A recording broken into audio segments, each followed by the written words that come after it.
Hello again, this is Billy, continuing my investigations into the drought crisis that is affecting farmers, not just here in the Goulburn Valley, but all around Australia.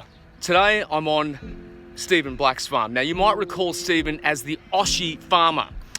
He was the farmer that cut up a very expensive little toy on national TV to make a point about how desperate the water situation is. What he was trying to do is sell this little toy simply to buy water. Now, as a result of doing that on TV, his wife, his family received death threats. Stephen out there right now, he's doing some baling of some hay, fodder. We're going to have a chat to him and he's going to show us a bit around his farm and tell us about the situation that he and his family are in. Now this area was green all year round.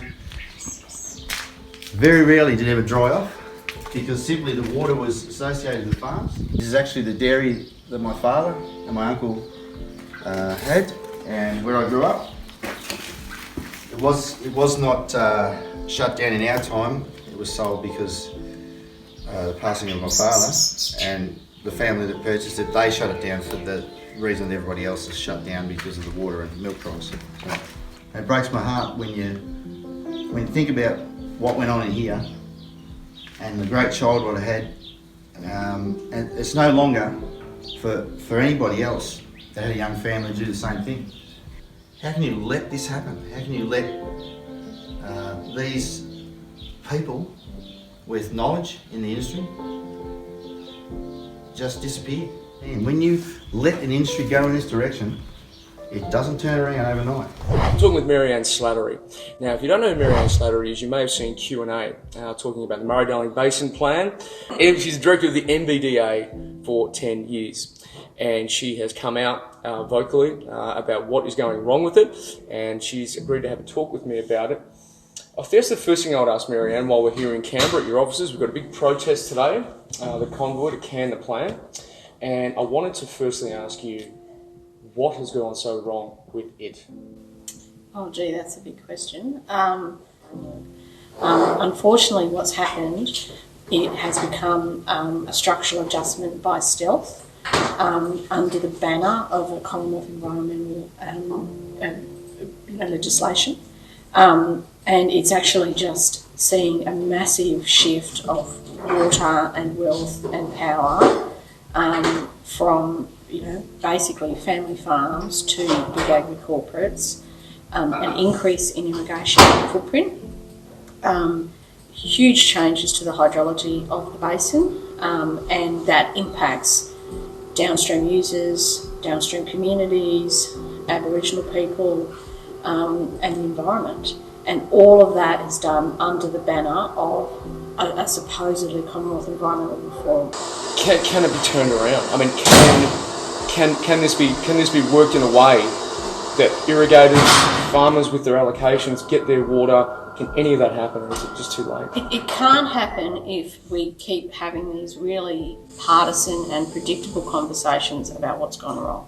It can't happen. It suits the politicians, it suits the National Party and the Greens, it suits the big agri corporates that are benefiting from this to have this as an argument about irrigation versus the environment. That suits everyone that doesn't want to have a solution, that is just chipping in and profiting out of this reform. The only way we're going to fix this is to actually have an honest conversation about what's happening. And at the moment, there's no space for that honest conversation. The protesters that are coming up today, and I know a lot of them, they're genuinely, at their knees because they're about to go out of business.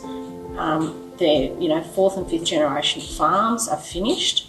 Whole industries, whole towns, are really at their knees. I've been to a lot of farms and I've spoken to a lot of farmers who are upset. They're angry because they're staring down the barrel of foreclosure on generations. The hardest thing that I've had to see in all of this is farmers saying to me, people are going to think that I'm a bad farmer because of what's going on. And that's just not true. It's not their fault. Maryanne, it's the work that you've been doing and have done, which I think has really shone a lot of light on this. You know, when you appeared on Q&A, and obviously the reports that you've done as well have really shed a light on how bad it is, but also ways in which we could go forward. So I just hope, along with, I'm sure, thousands, millions of other farmers and Australians, that they do take your advice and they do fix this problem, because it's getting to the point where it is too late. Well, here we are. We are at the protests here in Canberra about canning the plan and getting awareness for the farms and how hard they're going at the moment. And you can see behind me all this crowd that have turned up. It's just sensational. Right out the front here at Parliament House, and I've run into a bit of a YouTube celebrity, Romeo. Hello everyone. Now you might remember Romeo from some videos that he does. He speaks very honestly and very true about a number of issues that are affecting Australians, and he's done a video and his videos have gone viral. He's got quite the loyal following. He's joined here today, which just says that he really does care about it. How are you going so far, Romeo? Well, I'm actually humbled by it. I'm very impressed. It's absolutely wonderful. I just meet the farmers out here that have come all the way, that have travelled for hours and days, to know that for every single person that's here, there's three behind him that we can't see. So, you know, just me alone can speak on behalf of over 40,000 people that believe in the same things that I believe in. And the first thing I believe is we need to save our farmers, because I've said it before and I'll say it again. Saving the farmers means saving Australia. Saving Australia means saving ourselves. For today, and I want you to know there is a massive, hard-working team of people representing you. They're all volunteers. They're experienced, intelligent and dedicated to get your water back. And I want you to show some appreciation to them, because today, as I say, is the day we draw a line in the sand.